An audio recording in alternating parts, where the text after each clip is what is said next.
म्हणजे शिक्षण दिलं जायचं नाही। त्याच्या अगोदर थोडेसे प्रयत्न झाले मुलींच्या शाळा काढायला किंवा मुलींना शिक्षण देण्यासाठी थोडे प्रयत्न झाले, पण ते फारसे काही पुढे आले नाहीत। आणि मग सावित्रीबाईंनी जी तळमळ सुरू केली, ज्योतिबांना जी तळमळ होती ती ज्योतिबांनी आपल्या पत्नीकडे म्हणजे सावित्रीबाईंकडे बोलून दाखवली की सावित्री, अगं तू शिक आणि इतरांनाही शिकव। आणि मग त्यांची जी ज्योतिबांची आत्या होती त्या आत्याकडे सगुणा, तिचं नाव सगुणा, त्या आत्याचं नाव सगुणा, हिच्याकडे शिकवणी सुरू केली। सगुणाही शिकत होती, सगुणा बरोबर सावित्रीबाई देखील शिकत होत्या। आणि मग त्या शिकल्या, त्यांना आई यायला लागलं, 1 2 यायला लागलं, वाचता यायला लागलं। आणि तदनंतर जाऊन 1 जानेवारी 1941 ला या ठिकाणी पुण्याच्या भिडेवाडामध्ये मुलींची पहिली शाळा त्यांनी सुरू केली। मुलींची पहिली शाळा सुरू केली त्यावेळेस पहिल्या दिवशी त्यांच्याकडे फक्त 6 मुली शिकायला आल्या। बघता बघता ही संख्या 40-50 वर जाऊन पोहोचली। आणि मग जे उच्च जातीचे जे लोक होते, ब्राह्मण समाज, उच्चवर्णीय जे लोक होते, या समाजाने जाहीरच करून टाकला, धर्म बुडाला, आता काय होणार नाही का, हे सगळं आपल्याला पाप लागणार, मुली शिकतायत, याला पाप समजलं जायचं, मुलींच्या शिक्षणाला पाप समजलं जायचं, धर्म बुडाला, आता कसं होणार, पुरुषांचं कसं होणार, या समाजाचं कसं होणार, असं म्हणून त्या ठिकाणी गवगवा सुरू झाला। आणि तरी देखील सावित्रीबाई हटल्या नाहीत। अनेक उच्चवर्णीय जातींनी त्यांच्यावर शेणफेक केला, चिखलाचे गोळे फेकले, नवे तर अंगावर हात घालण्याचा प्रयत्न केला, तरी देखील सावित्रीबाई डगमगल्या नाहीत, त्यांनी संघर्ष केला आणि तशीच शाळा सुरू ठेवली। पुढे जाऊन अनेक मुलींना त्यांनी या ठिकाणी संघर्ष दिला। अनेक वाईट प्रथा, सती जाणे असेल, एखाद्या स्त्रीचा जर नवरा मेला असेल ना, तर त्या स्त्रीने आपल्या नवऱ्याच्या चितेबरोबरच जाऊन त्या ठिकाणी सती जायचं, आणि नाहीच गेले तर केशवपण करायचं। केशवपणाची एक चाल रेत होती, डोक्यावरचे सगळे काय करायचे, केस काढून टाकायचे, बाईला विद्रूप करायचं, आणि बाईला विद्रूप करून तिला समाजामध्ये असंच सोडून द्यायचं, ना तिला नवरा आहे, ना घरदार आहे, ना काही आहे, ना आई वडील, तिला समाजामध्ये असंच सोडून द्यायचं। आणि जिथं मिळेल त्या ठिकाणी ही महिला वास्तव्य करत होती, राहत होती। एखाद्या पुरुषाला मिळाली तर पुरुष त्या अशा विधवा महिलेवर अत्याचार करत, बलात्कार करत होती।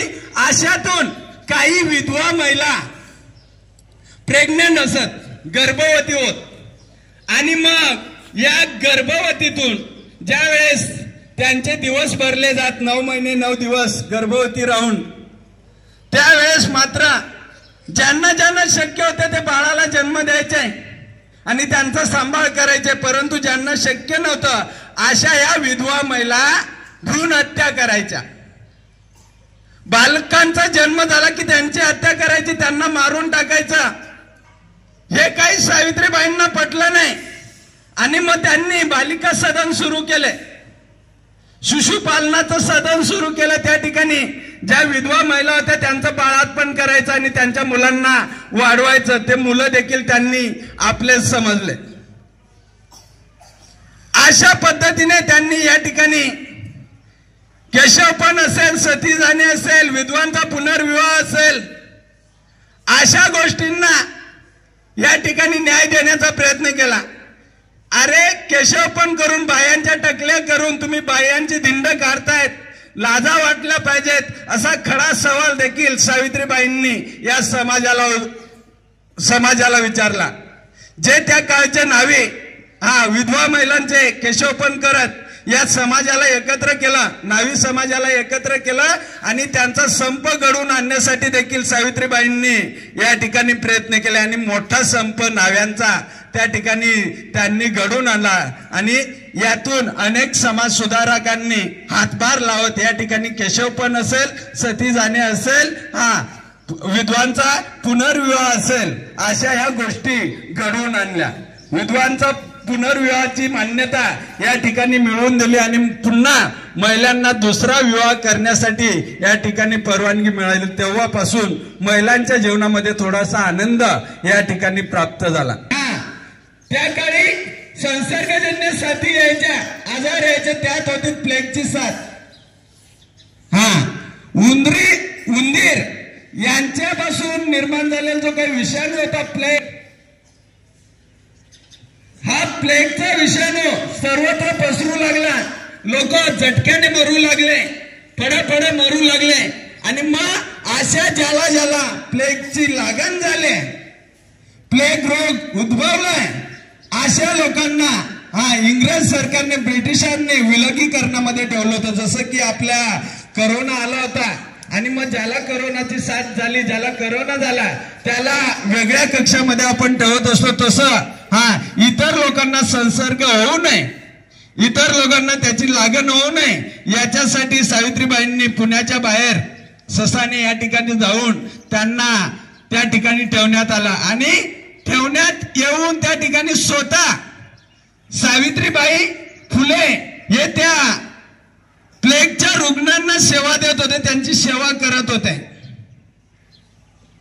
सावित्रीबाई फुले यांनी जो ब्राह्मण समाजाचा मुलगा, जी ब्राह्मण समाजाची विधवा स्त्री होती ना, तिच्यावर अत्याचार होऊन तिला दिवस राहिले आणि त्यातून जन्मलेला हा यशवंत, या यशवंतला दत्तक घेतलं, त्याला शिकवलं, डॉक्टर केलं आणि मग नालासोपाऱ्यामध्ये मुंबईला त्या ठिकाणी आपलं काम करत होता.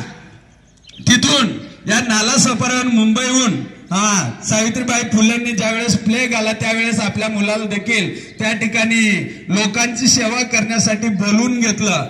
ही सेवा करत असताना सावित्रीबाई फुले यांना देखील या ठिकाणी प्लेगची लागण झाली, त्यांना देखील हा रोग झाला आणि अखेरकार शेवटी 10 मार्च 1897 रोजी सावित्रीबाईंचा अंत झाला, निधन झाला